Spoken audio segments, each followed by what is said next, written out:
10वां प्रमेय है, वृत्त की स्पर्श रेखा स्पर्श बिंदु से होकर जाने वाली त्रिज्या पर लंब होती है। यानी वृत्त की स्पर्श रेखा, स्पर्श बिंदु बोलते हैं जो वृत्त को छूता हुआ आगे चला जाए, स्पर्श बिंदु से होकर जाने वाली त्रिज्या पर लंब होती है। तो वृत्त बोलता है तो सबसे पहले एक वृत्त बना लेंगे।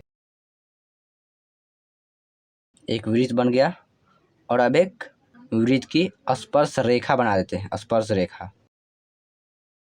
ये हो गया। इस स्पर्श रेखा का नाम देते हैं ए बी और ये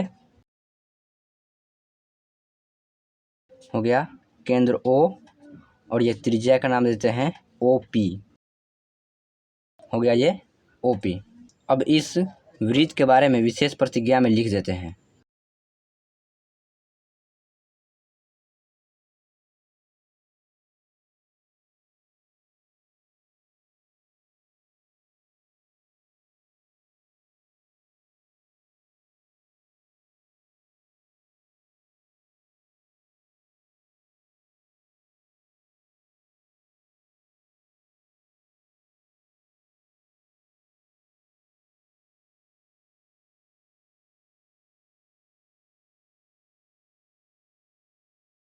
विशेष प्रतिज्ञा में लिखा गया है, माना कि ए बी वृत्त की स्पर्श रेखा है तथा ओ पी वृत्त की त्रिज्या एवं पी स्पर्श बिंदु है, तो हमें सिद्ध करना है कि ओ पी लंब ए बी। अब आते हैं रचना में। केंद्र से ए बी पर एक बिंदु खींच देते हैं। इस बिंदु का नाम देते हैं क्यू। अब ये ओ क्यू हो गया ये। तो इस ओ क्यू के बारे में रचना में लिख देते हैं।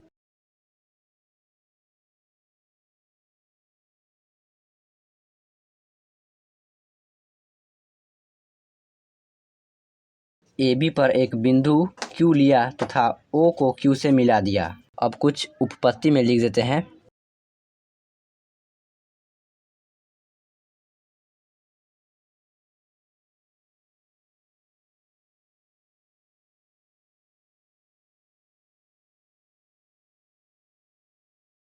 ए बी का प्रत्येक बिंदु पी के अलावा वृत्त के बाहर स्थित है। देखिए ए बी पर दो बिंदु है पी और क्यू, यानी पी के अलावा सिर्फ एक क्यू है ना। क्यू वृत्त के बाहर स्थित है। वृत्त के अंदर पी है लेकिन क्यू बाहर स्थित है। इसलिए जब ये ओ से यहाँ तक की दूरी पी के बराबर होगा, क्योंकि यहाँ तक ये त्रिज्या होगा, ये ओ से लेकर यहाँ तक ये। लेकिन जब त्रिज्या के बाहर जाएगा ये बढ़ते हुए, तो फिर ये पी से बड़ा हो जाएगा, ओ पी से बड़ा होगा ओ क्यू। तो क्या लिखेंगे, इसलिए ओ पी छोटा है ओ क्यू से। और देखिए ध्यान से, ओ पी ओ से सभी जितने भी ओ से रेखा खींची गई है ए बी पर, उनमें सबसे छोटी है ओ पी। तो इसे यहाँ पर लिख देंगे।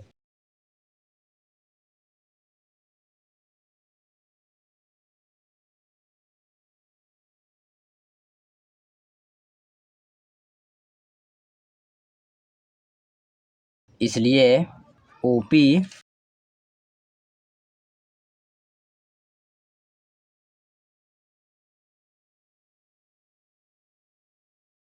लिखा गया है, ओ पी ओ से ए बी पर खींची गई स्पर्श रेखाओं में सबसे छोटी है। इसलिए ओ पी केंद्र ओ से ए बी की न्यूनतम दूरी है। देखिए ध्यान से, ओ से ओ क्यू खींचा गया है और ओ पी खींचा गया है ए बी पर, लेकिन ओ पी सबसे छोटी है। ओ क्यू वृत्त के बाहर है इसलिए बड़ी है, लेकिन ओ पी सबसे छोटी है इसमें। इसलिए अगर सबसे छोटी है, न्यूनतम दूरी है, तो फिर पूरा सीधा सीधा जाएगा, क्योंकि कभी भी सीधा सबसे कम दूरी अगर तय करना हो तो पूरा सीधा सीधा जाना पड़ता है, यानी 90 डिग्री के कोण पर। जैसे इस रेखा को छूने के लिए अगर यहाँ पर इसे छुओ, ये ज़्यादा बड़ी हो गई यही स्पर्श रेखा पर, लेकिन जब यहाँ पर छुएगा अगर इसे, तो ये त्रिज्या भी है और ये लंब भी होगा। तो क्या लिखेंगे अब, इसलिए ओपी लंब ए बी, यही हमें साबित करना था।